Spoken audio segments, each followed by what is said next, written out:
nome dela é Eva.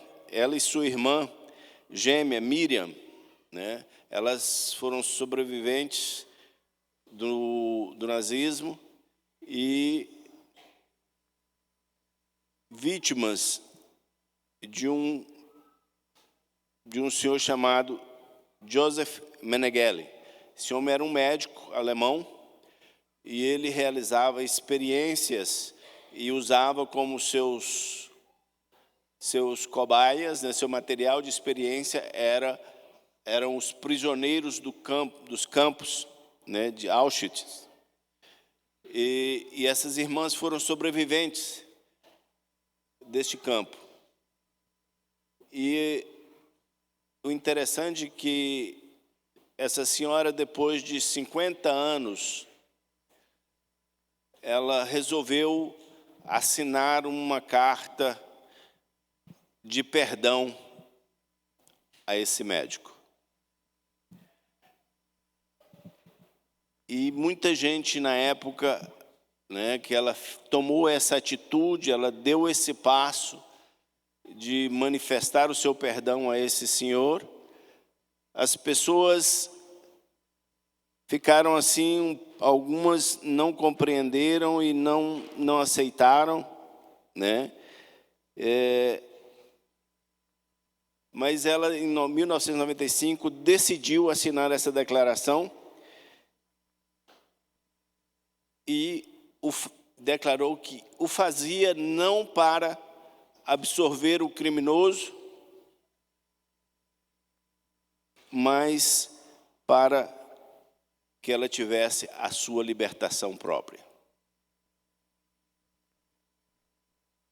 É difícil às vezes a gente fica assim meio, né?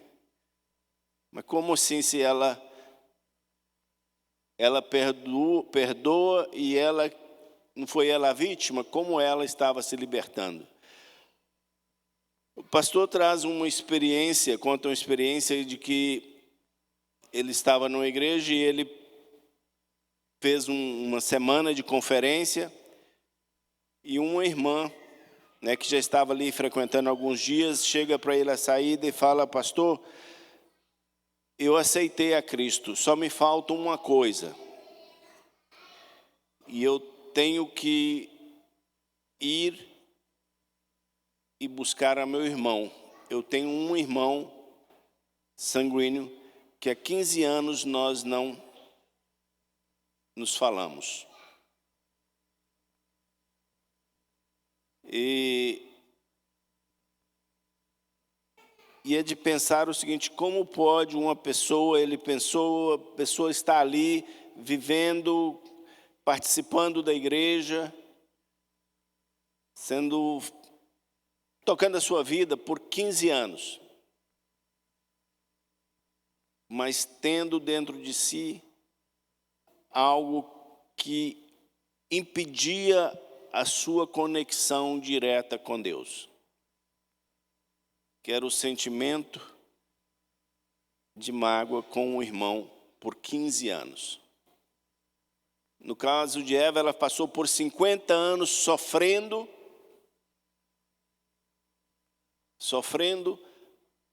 pela condição que havia sido imposta a ela pela tragédia da vida dela. Uma pessoa a havia ferido e essa ferida não se sacrificava, não se cicatrizava, a palavra se foi. Irmãos, o perdão é algo muito sério. Às vezes nós o tomamos por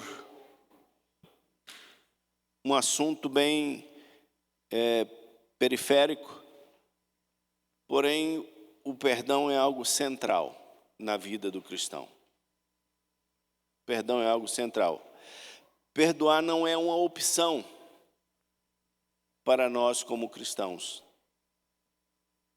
O perdão é uma das marcas mais claras de um coração que se encontrou com a graça.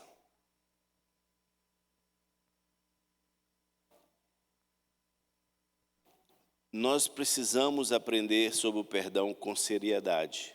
Nós precisamos entender que não se trata de uma ideia secundária, nem de um tema apenas emocional.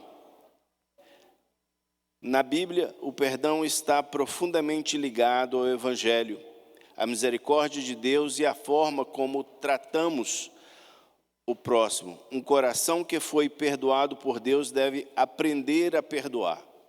Um coração que recebeu misericórdia deve demonstrar misericórdia. Um coração alcançado pela graça não pode viver como se a vingança fosse o seu direito permanente. O ressentimento não deve encontrar morada no coração de um cristão. Ele pode tentar entrar por causa de uma ofensa, de uma traição, uma palavra dura ou uma injustiça sofrida, mas não deve permanecer ali como senhor da alma. Quando a mágoa se instala, ela começa a endurecer o coração, esfriar o amor, destruir os relacionamentos e enfraquecer nossa comunhão com Deus. Quantos de nós temos caminhado a nossa jornada carregando esse tremendo fardo da mágoa? Quantos de nós temos confrontado situações e não entendemos por que a nossa vida não tem a paz e o gozo que a Bíblia promete para aqueles que se encontram com Jesus?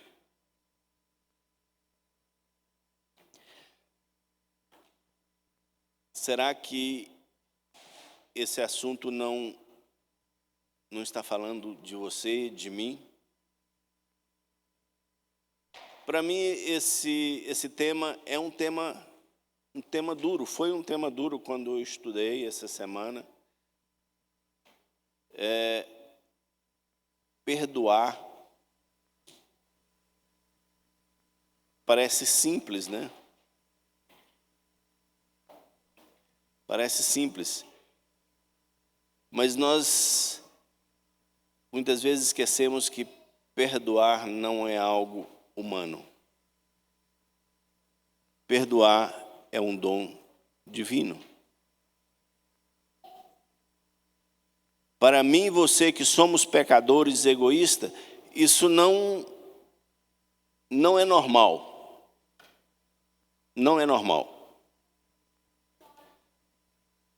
E na Bíblia Jesus tratou disto, sabendo da importância, no capítulo 18 do livro de Mateus, nós temos ali o relato registrado ali neste livro, a partir do verso 21.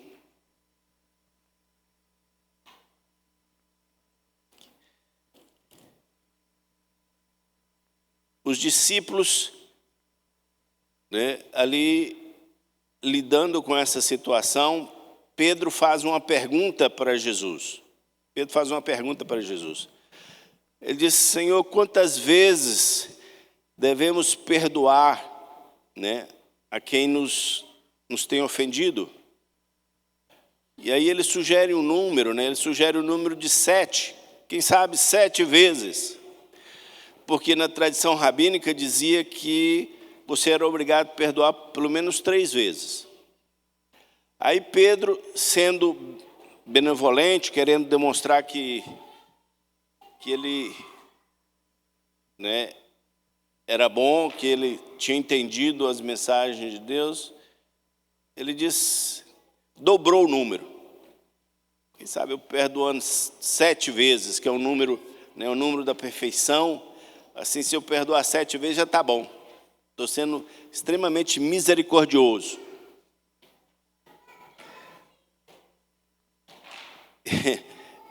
E para surpresa, a surpresa de Pedro, ele percebeu, Jesus deixou claro que não era suficiente. Ele diz, no verso 22, ele diz: não te digo que até 7, mas até 70 vezes 7. Aqui nós vemos o quão distante os ideais humanos estão daquilo que é o ideal de Deus. Às vezes nós temos paciência e às vezes chega um ponto que nós falamos assim: não, minha paciência se esgotou. Quantos de vocês já não falaram isso? Eu já falei.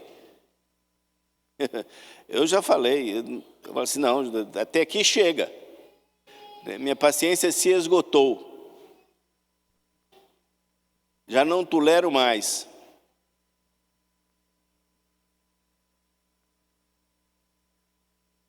Você já imaginou se a paciência de Deus fosse como a nossa paciência? O que seria de mim e de você?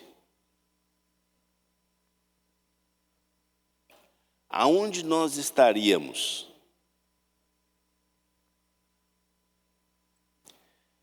Aonde nós estaríamos? E aí Jesus começa a parábola. Jesus começa, da sua forma didática, de ensinamento, começa a propor-lhes ali uma parábola. E ele fala de um rei que entregou aos seus conservos o seu patrimônio para que os mesmos o multiplicassem ou cuidassem. E um dia foi pedir contas, né? E chegou diante dele um dos servos, o qual, infelizmente, havia administrado de forma inadequada aquilo que o seu senhor havia lhe concedido o privilégio de administrar.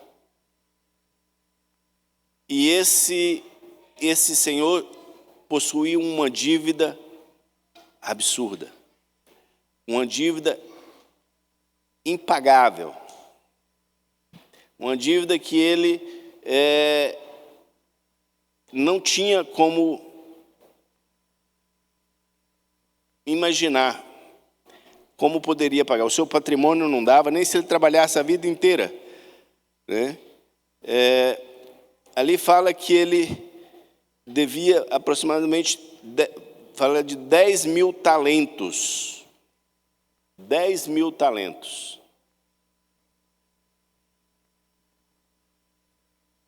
O que nas contas de hoje, né, um talento equivale em torno de 6 mil dólares.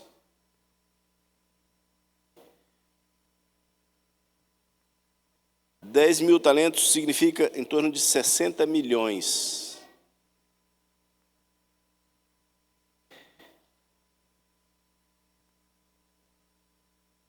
Então, era uma dívida absurda. E esse servo, ele não tinha como pagar. Ele não tinha como resolver a sua situação.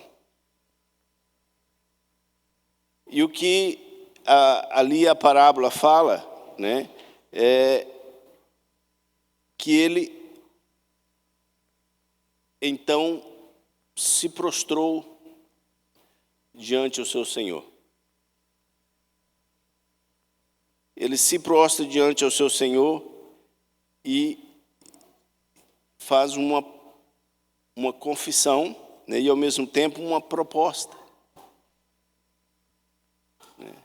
Ele diz: tenha misericórdia de mim, me dê um tempo que eu o pagarei.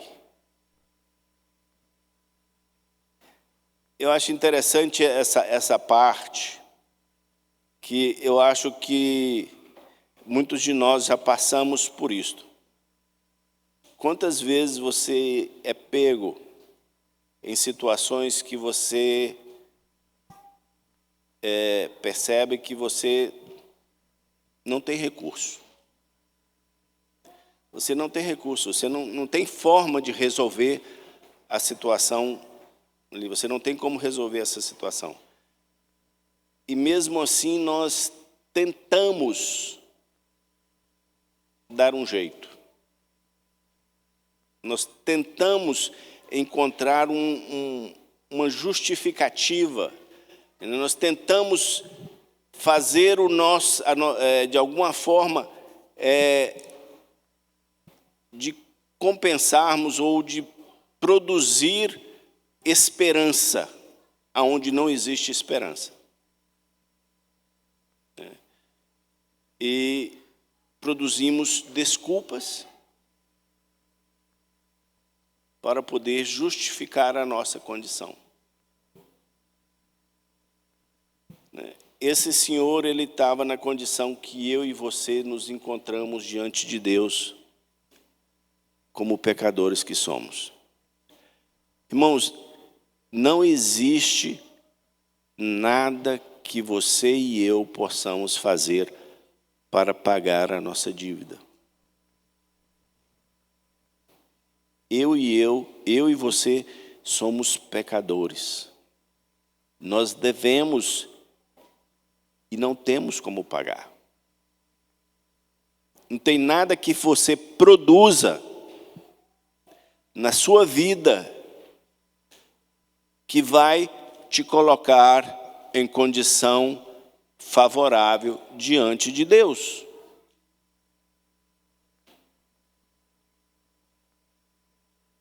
Você pode ser fiel nos seus dízimos, você pode estar na igreja cada sábado, cada culto. Você pode ajudar os pobres, mas isso não te dará a condição de se chamar justo. Não existe. Não existe. Essa era a condição daquele homem. E muitas vezes nós tentamos nos justificar. Nós não reconhecemos a nossa condição. Nós achamos que foi um desvio, muitas vezes achamos que a nossa vida foi nosso erro foi um desvio de rota, mas nós podemos trazer a nossa vida de novo à rota. Mas isso não depende de mim e de você. Como esse devedor, você e eu não temos como pagar.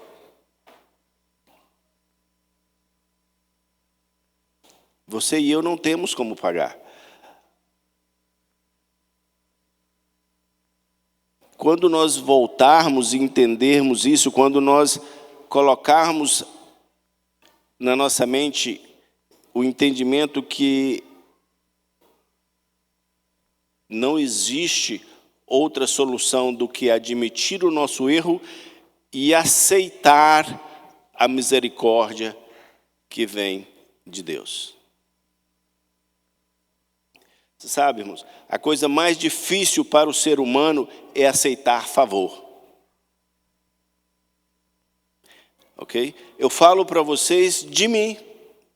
Essa é a minha maior luta. Aceitar favor. Eu gosto de fazer para os outros. Mas aceitar favor é difícil. Você sabe por quê? Porque nós somos orgulhosos. Nós não gostamos da sensação de dependência. Você falar que você depende de alguém é difícil. Você não quer essa sensação na sua vida. Mas isso é o eu dentro de nós. É o eu que precisa morrer, é que nos traz essa sensação de que a dependência é algo ruim.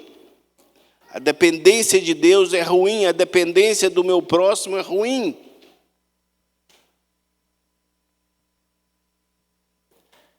O reconhecimento da minha natureza é ruim. Eu quero estar no controle da situação. Sabe? Deus está disposto a nos fazer o maior favor, como esse rei que manifestou algo ali que aquele servo não esperava. Deus manifesta para mim e para você. Aquele rei, ele não falou com aquele servo: olha, eu vou te fazer o seguinte, eu vou te dar mais um prazozinho para você me pagar. Aquele rei disse para ele que todas as suas dívidas estavam perdoadas. Mas para aquele, ele não esperava isso. E às vezes nós pensamos que o perdão de Deus é algo muito simbólico para muitos de nós. Muitos de nós não entendemos o valor do perdão que nos é oferecido. Muitos de nós achamos que ouvimos demais falar nisso, né? Deus te perdoa, mas não entendemos que o perdão de Deus, ele não é um aval para continuarmos pecando. O perdão de Deus, ele não quer dizer que Deus aceita o pecado. O perdão de Deus quer dizer que Deus julgou o pecado e absorveu o pecador. Porque o perdão de Deus tem o preço da cruz.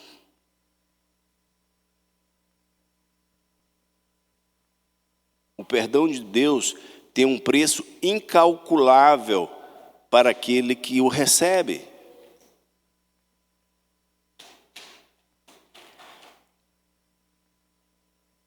Tem um preço incalculável para aquele que recebe. Porém, muitas vezes nós temos a atitude daquele servo.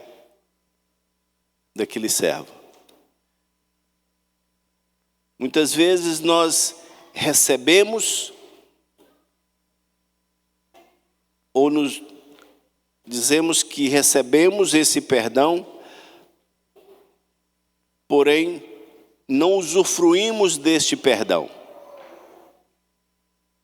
Vocês entenderam o que eu quero falar? Porque aquele servo, apesar dele ter recebido o perdão, que foi movido por uma compaixão tremenda, né? Uma misericórdia que não é símbolo de fraqueza, né? É uma disposição grandiosa de perdoar, que não merece perdão.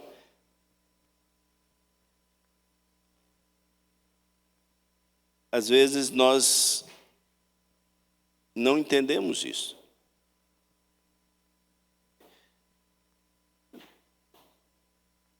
E nós fazemos como aquele servo que não permitiu que aquele ato de amor produzisse na sua vida os frutos que deveria promover. Aquele rei, cheio de amor e de misericórdia, deu uma nova oportunidade àquele servo. E ali no verso 27, ele diz que, movido de uma íntima compaixão, soltou e o perdoou a sua dívida.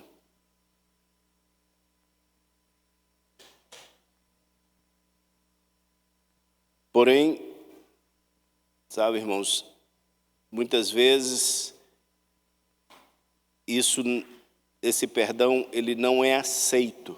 Como não aceitou esse rapaz, nós também não temos aceitado em nossa vida. Porque achamos que perdoar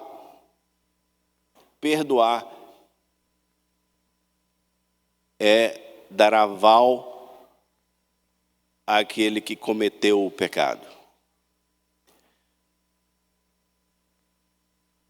Gandhi dizia que perdoar não é para fracos.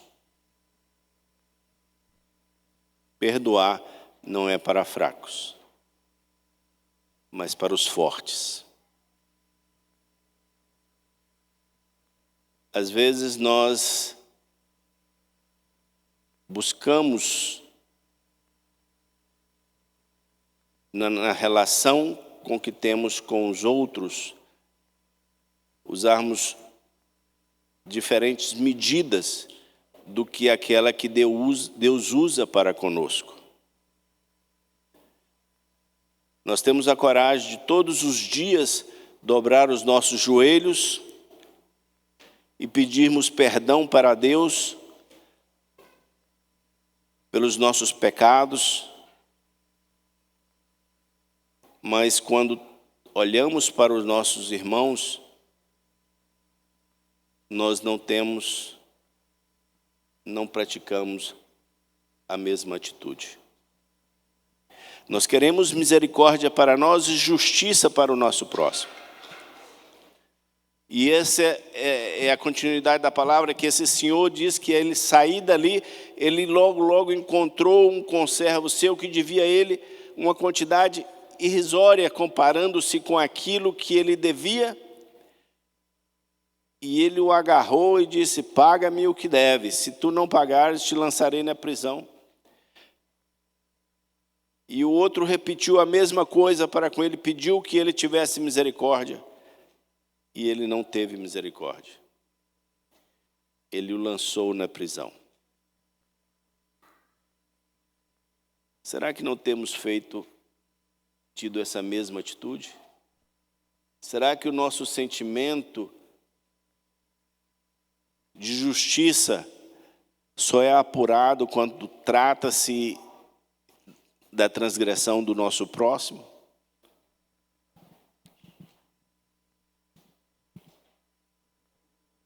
Temos que entender, irmãos, o perdão ele não é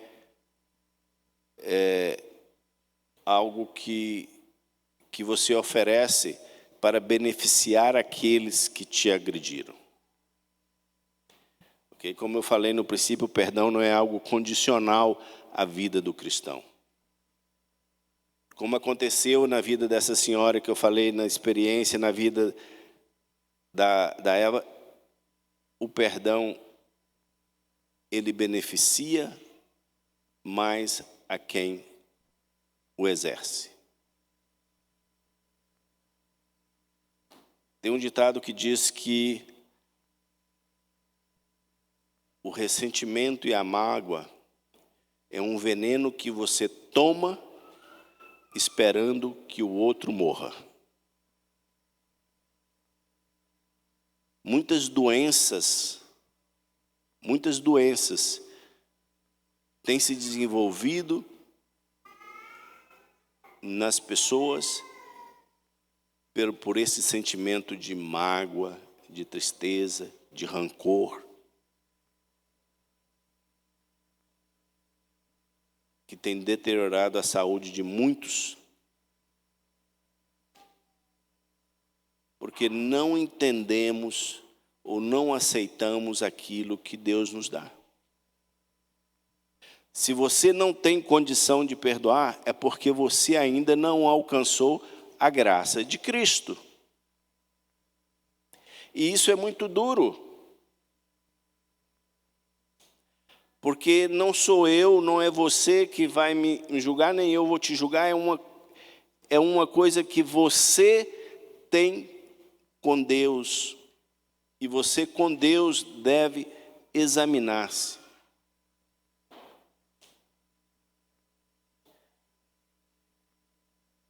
Sabe, às vezes nós pensamos e temos confundido o perdão. E pensamos que, eu tive um problema com o Edson, né? O Edson me ofendeu, aí eu tenho que esperar o Edson se arrepender para que eu o perdoe. A Bíblia diz que Deus nos amou quando nós ainda éramos pecadores. Agora, o perdão que eu der ao Edson só vai fazer efeito na vida dele se ele aceitar e se arrepender. Agora, a minha função é perdoá-lo, como Deus me perdoa. Deus me perdoa, ok? E isso, porém, esse perdão só irá me beneficiar se eu aceitar esse perdão. Se eu entender esse perdão. Se eu valorizar esse perdão. O servo da parábola, ele não entendeu, ele não correspondeu da forma que deveria ter respondido à misericórdia que a ele havia sido entregue, o presente que ele havia recebido.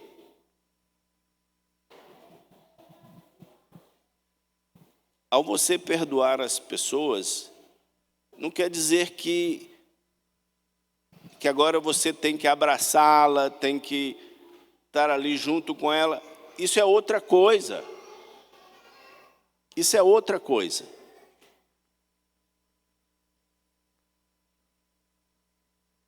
O perdão é aquilo que nos dá condição, sim, de lembrar do fato.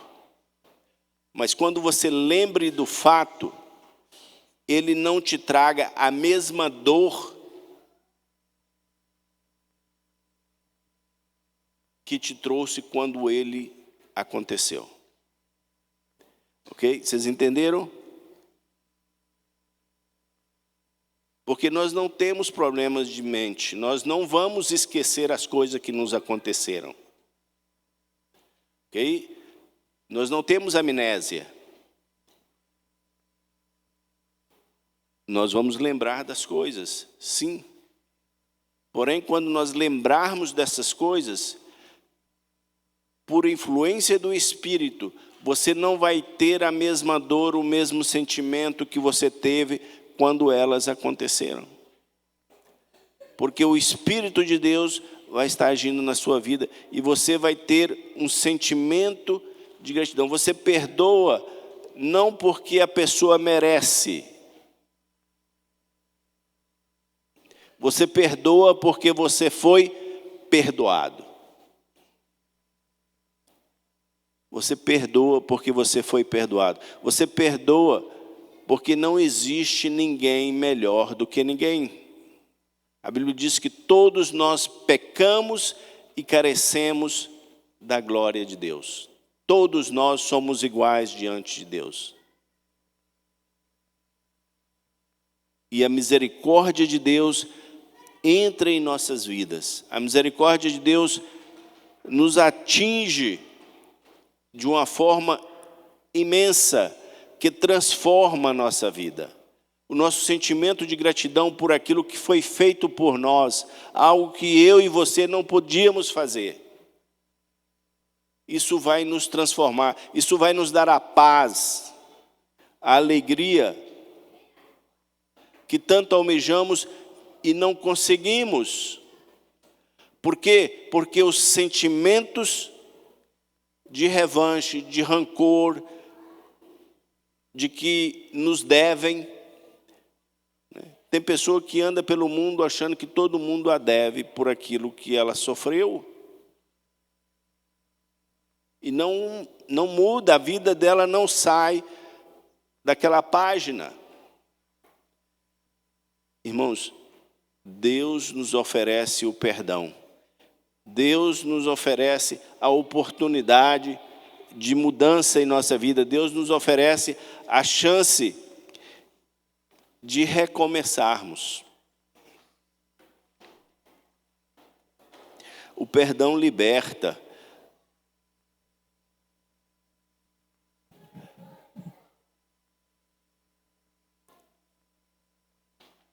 Aqui diz: perdoar é libertar um prisioneiro e descobrir que o prisioneiro era você. Assim é o ressentimento. A falta de perdão aprisiona principalmente quem o alimenta. É impossível ser um genuíno cristão, recebendo o perdão de Deus todos os dias e não conseguir perdoar o seu próximo.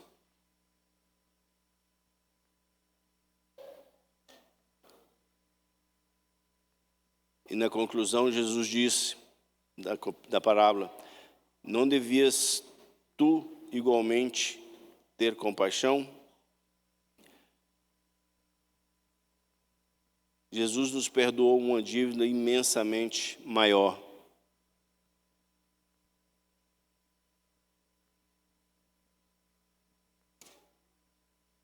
E Ele te chama para que você exerça em sua vida essa mesma atitude.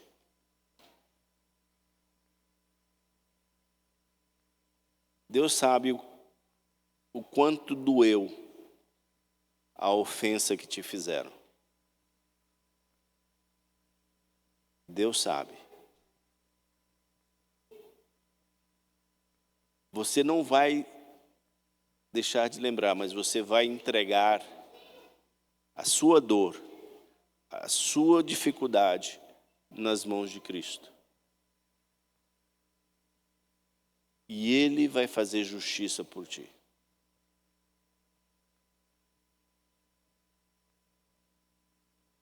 Temos que entender, irmãos, que com a medida que medirmos, nós seremos medidos.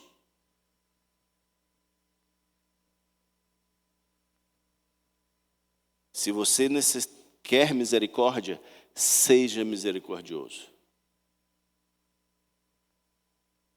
Não perca tempo. Não continue sofrendo. Deposite o seu fardo aos pés de Cristo. Confie nele. Ele pode te curar. Ele pode te restaurar. Que nessa manhã nós possamos refletir sobre essas palavras. Que nessa manhã nós possamos entender que perdoar não é condicional. O cristão que recebeu a graça tem que dar graça. De graça recebeis, de graça dai. Você nunca fará nada suficiente para justificar